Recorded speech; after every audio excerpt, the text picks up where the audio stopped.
गौतम गंभीर और श्रीशांत की पिच पर हुई लड़ाई के बाद श्रीशांत इंस्टा लाइव आते हैं और वहां पर आकर के अपने एंड की सारी सच्चाई बताते हैं कि जी हमसे गौतम गंभीर ने ये बातें कही थी। इससे पहले भी उन्होंने एक वीडियो बनाई थी, उस वीडियो में उन्होंने कहा था कि सूनर और later you will get to know कि बात एग्जैक्टली क्या हुई है। लेकिन अभी मैं ये बता सकता हूं कि जो बातें गौतम गंभीर ने मुझसे कही हैं वो पिच पर नहीं कही जाने वाली थी, वो ग्राउंड पर नहीं कही जाने वाली थी। हालांकि उन्होंने अंपायर तक को वो बात कही मेरे बारे में जो मुझे बहुत तकलीफ पहुंचा गई, और मैंने अपने एंड से कुछ भी नहीं कहा था। मैंने अपने एंड से एक भी अब्यूजिव वर्ड यूज नहीं किया, एक भी मैंने अपने एंड से कुछ भी ऐसा बुरा नहीं कहा। लेकिन गौतम गंभीर ने जो कहा वो बहुत बुरा था, और अब इंस्टा लाइव पर आकर के उन्होंने बता दिया गौतम गंभीर ने एग्जैक्टली उनको कहा क्या था।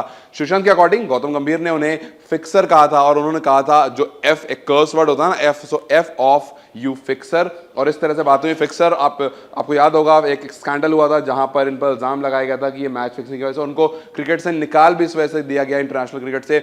और कहीं ना कहीं उसको ही रिलेट करते हुए गौतम गंभीर ने श्रीशांत को मैच के बीच में फिक्सर कहा। ये श्रीशांत का कहना इंस्टा लाइव पर आकर के। और फिर उन्होंने ये भी कहा कि जब आप सोशल मीडिया पर अभी देखेंगे या मैं हर जगह जाकर के बातें नहीं बता सकता हूं, तो बेहतर यह है कि मैं एक जगह वीडियो बनाऊं इंस्टा लाइव पर और सबको बता दूं, यहां से सबको पता चल जाएगा। मैं हर न्यूज चैनल पर जाकर के वही सेम सवाल का जवाब नहीं दूंगा। और गौतम गंभीर जो हैं, आप अगर जाएंगे सोशल मीडिया पर तो उनका पीआर जो है वो एक्टिव हो चुका है। आप जहां जाएंगे, उन्होंने कहा कि वो एक बड़े आदमी है, मैं एक आम आदमी हूं। उनका जो पूरा बैकग्राउंड आप जानते हैं कि वो क्या है, और उनके पास जितना पैसा उतना पैसा मेरे पास नहीं है, तो मैं एक अलग से पीआर रन नहीं कर सकता हूं अपने डिफेंस में। तो मैं सीधा सीधा करके वीडियो बना रहा हूं और आपको सीधी सीधी बात बता रहा हूं। जो काम गौतम गंभीर कर रहे हैं उनके पैसे के दम पर वो कर रहे हैं, अपने पीआर को लगा दिया उन्होंने काम पर, और उनका पीआर उनको बचा रहा है। लेकिन मैं आपको साफ साफ बता दूं कि मैच के दौरान उन्होंने मुझे कहा फिक्सर, और उसके बाद अंपायर को भी यही सेम बात जाके कही कि इस फिक्सर को देखो, और इस तरह की बातें हुई कि तुम फिक्सर हो, और इस तरह की बातें जो हुई उसके बाद ये काफी ज्यादा निराश हो गए थे। क्योंकि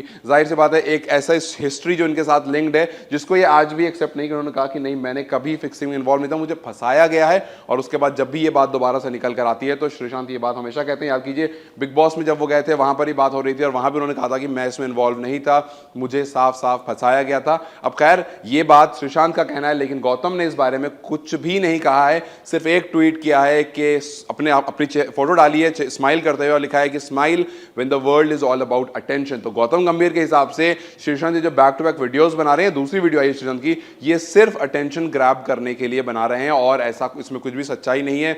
अब देखते हैं गौतम गंभीर के एंड से क्या बात निकल कर आती है, और इस पूरी बात में जो इंस्टा लाइव में कही गई है श्रीशांत के द्वारा, इसमें कितनी सच्चाई है। लेकिन अभी फिलहाल के लिए यही पता चल रहा है कि ये जो पूरा मामला हुआ है, जहां पर श्रीशांत के बारे जो मैच के दौरान हुआ था, छक्का और चौका पड़ने के बाद थोड़ा सा गर्म हो गए थे, उससे पहले गंभीर ने उनको कुछ तो कहा था। लेकिन इस वीडियो से ऐसा कुछ समझ में नहीं आ रहा है, क्योंकि ऑब्वियसली उसमें वॉइस नहीं है, मैच की वीडियो है। लेकिन यहां पर श्रीशांत ने आकर के सारी डिटेल बता दी। अब इस डिटेल में कितनी सच्चाई है, ये बात गंभीर के एंड से जब तक नहीं आती है पता नहीं चलेगी। लेकिन अभी तक के लिए खबर यही है कि गौतम गंभीर ने श्रीशांत को फिक्सर कहा, ऐसा श्रीशांत का कहना है। क्या आपको लगता है वाकई गौतम गंभीर जिस तरह के वो इंसान है और जैसा उनका गुस्सा हमने देखा काफी बार, क्या वाकई गौतम गंभीर ने मैच में गहमा गहमी में जाकर के कुछ ऐसा वर्ड इस्तेमाल करा जो कहीं ना कहीं श्रीशांत को ऑफेंसिव लगा? अपनी राय हमें कमेंट सेक्शन में जरूर बताएं। इस वीडियो को लाइक और शेयर जरूर करें, और जाते जाते चैनल को सब्सक्राइब करते जाएं।